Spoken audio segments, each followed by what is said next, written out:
जय श्री राम, जय श्री राम, जय जय श्री राम। जी कैसे हैं? बढ़िया लग रहा है। चलिए शुरू करते हैं। ओम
शांति शांति शांति।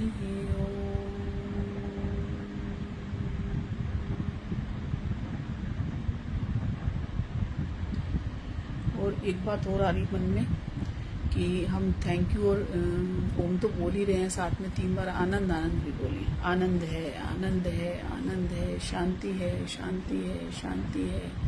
Thank you God, thank you God, thank you God, thank you God, thank you God, thank you God, thank you God, thank you God, thank you God, thank you God, thank you, thank you, thank you so much, शुक्रिया, धन्यवाद। क्योंकि इससे क्या है ना, जैसे हमें thank you की आदत पड़ेगी ना, तो हमें आनंद और शांति भी हम ऊपर भेजेंगे तो हमें वो भी मिलेगी।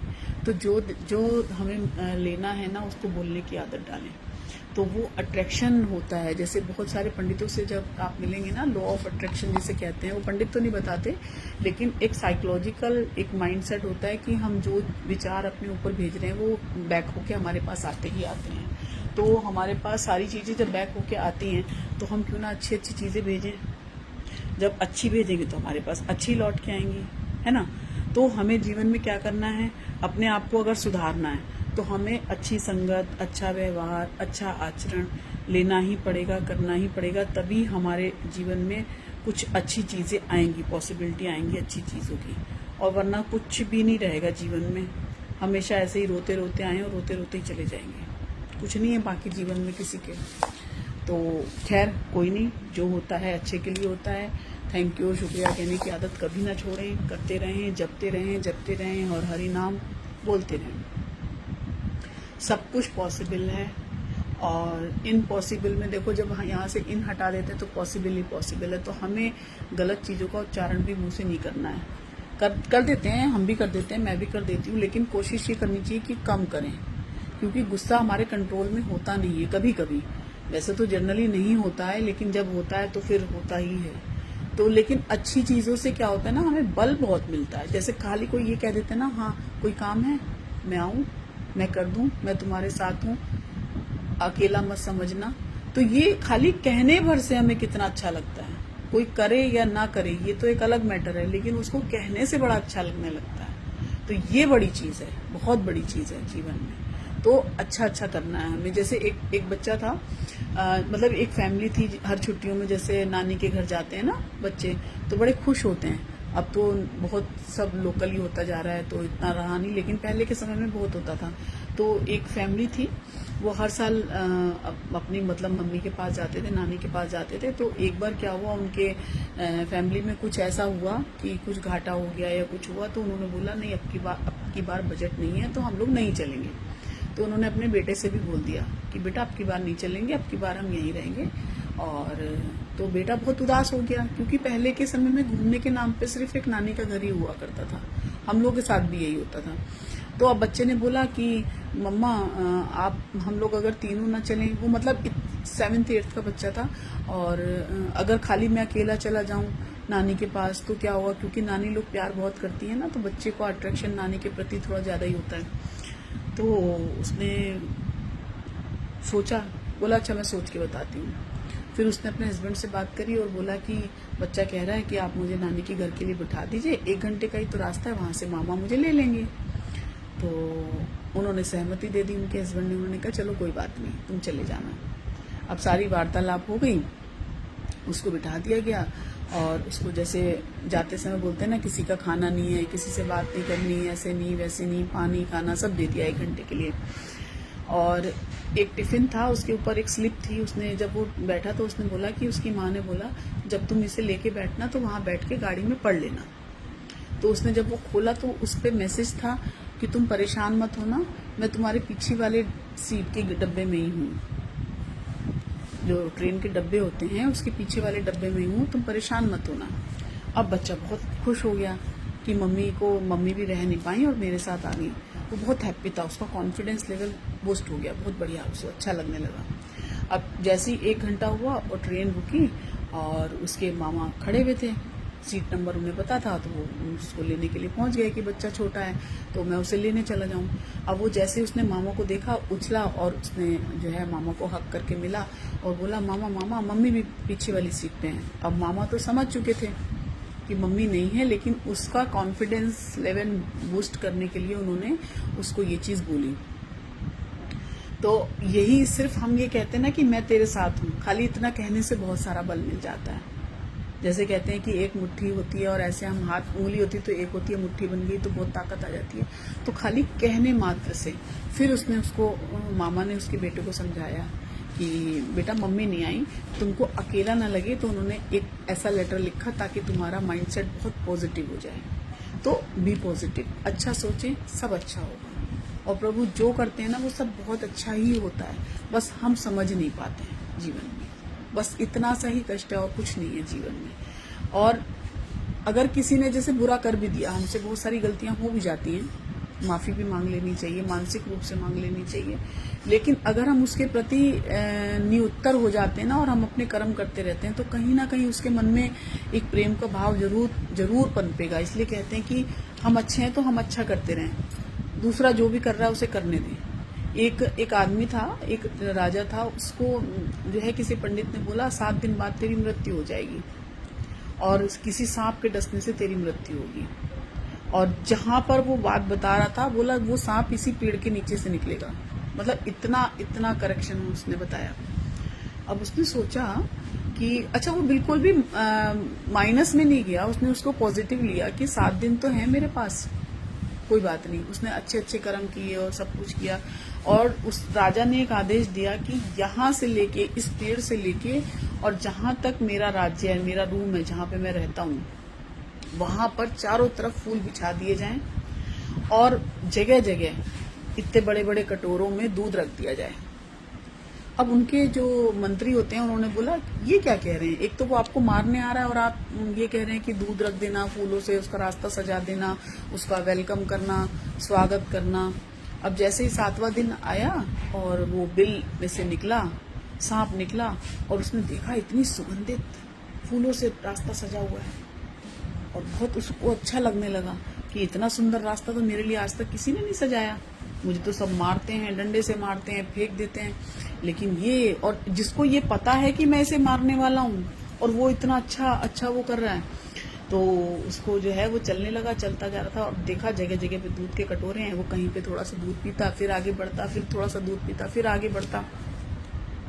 बढ़ते बढ़ते वो राजा के महल तक पहुंच गया और राजा के पास तक चला गया जहां राजा बैठा हुआ था। और वो इतना खुश था राजा को देख के, तो उसने कहा कि हाँ, आप, मुझे पता आप मुझे मारने आए हैं, आप अपना काम कर सकते हैं। तो सांप ने बोला कि काटूंगा तो मैं तुझे हूँ, डस तो लूंगा मैं तुझे, लेकिन मुझे ये बताओ कि तुमने जो इतनी सज्जा कर रखी है मेरे वेलकम की और आने की, फूल और दूध और ये, उसका रीजन क्या है, मैं जानना चाहता हूँ। किसी को ये पता चल जाए काल आ रहा है तो हर इंसान डरता है, लेकिन तुम तो डर ही नहीं रहे मेरे से बिल्कुल भी। उसने कहा डरने की बात नहीं है, एक कर्म तो मेरा वो था जिसकी वजह से तुम मुझे डसने आए, एक खराब कर्म मैंने वो किया था कि जिसकी वजह से तुम मेरे को डसने आए। अब दूसरा खराब कर्म मैं ये कर दूं कि तुम्हारे को स्वागत भी ना करूं। कम से कम मैं अभी इस समय तो ये कर्म सुधार सकता हूँ अपना कि तुमको खुशी खुशी अपने प्राण दे दूं। अब सांप को और अच्छा लगा कि राजा के विचार कितने अच्छे हैं, राजा कितना अच्छा सोचते हैं सबके लिए। मैं एक ऐसा सांप हूं जिसके लिए पता है कि मुझे डस लेगा, मेरे लिए इतना अच्छा सोच रहे हैं तो वो बाकी लोगों के लिए कितना अच्छा सोचेंगे। और अगर ये मर गए तो इनकी अगर मृत्यु हो गई, मर जाएंगे, तो ये प्रजा तो बिल्कुल अनाथ हो जाएगी एक तरह से, तो इनको मारना अनुचित है।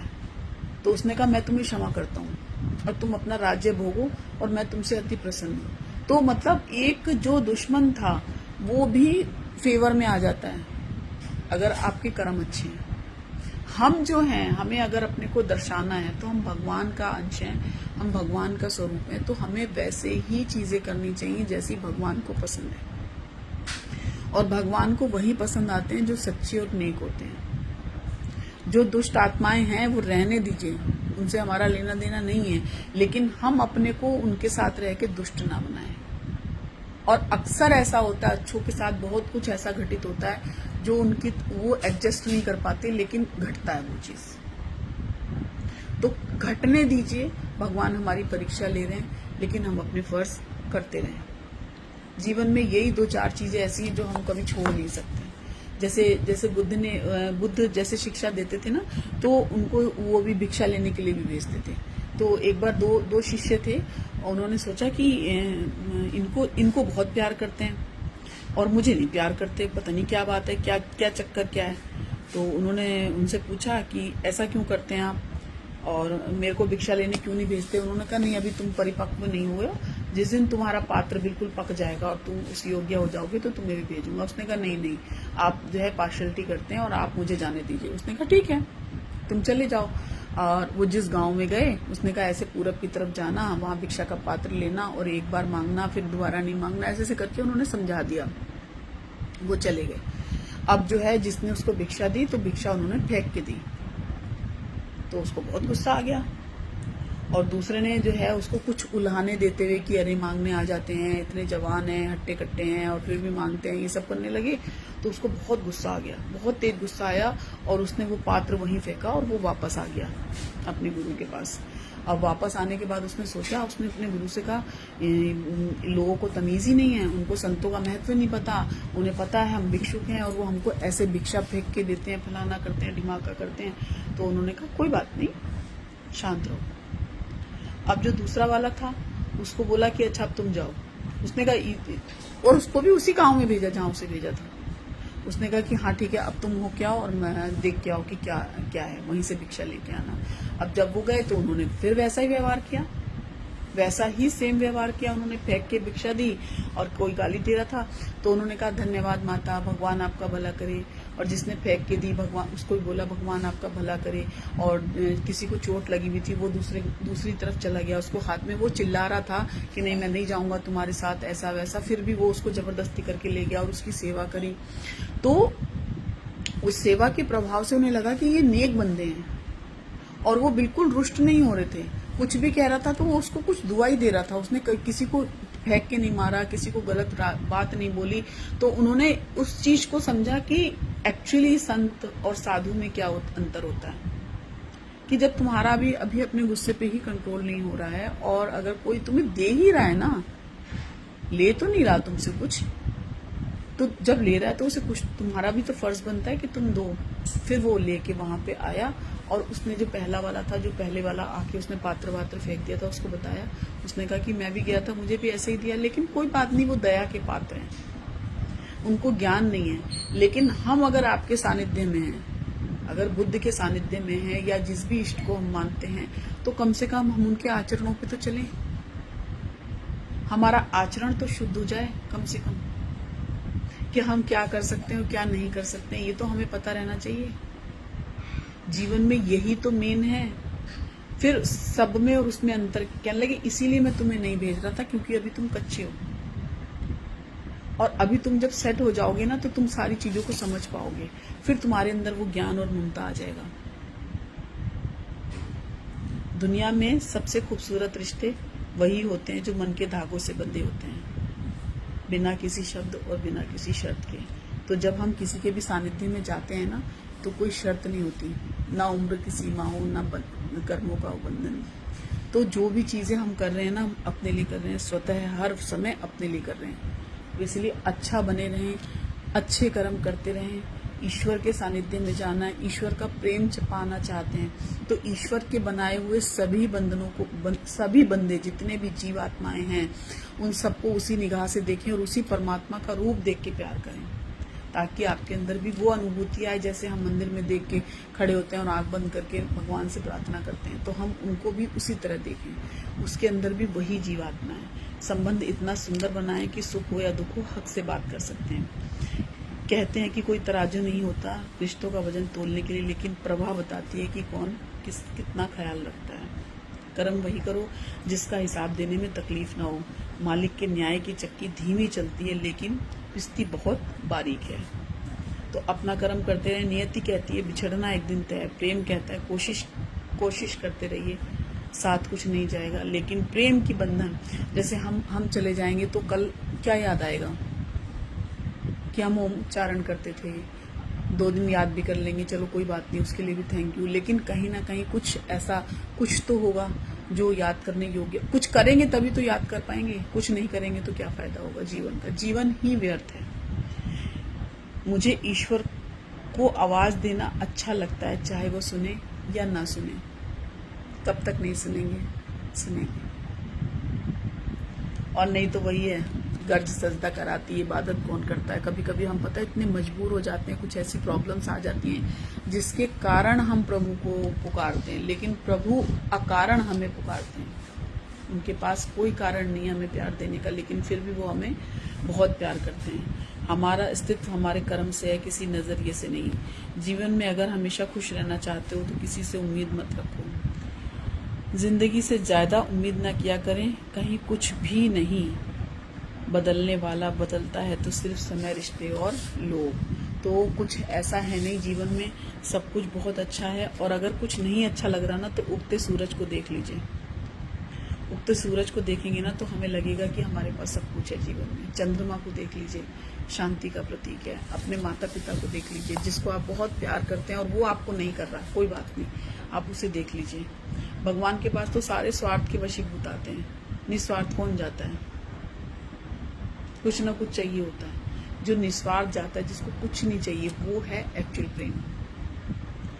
राधा रानी का, कृष्ण का, बुद्ध का, मीरा का, उन्होंने कुछ नहीं चाहा,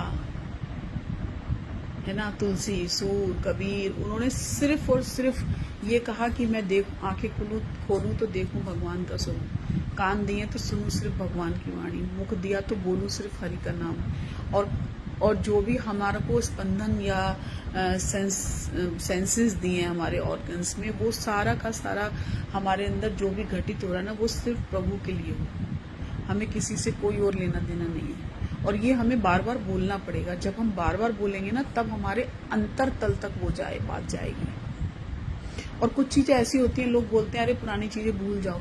भूलता कुछ नहीं है, सिर्फ वो धूमिल हो जाता है जब हम प्रभु का नाम लेते हैं।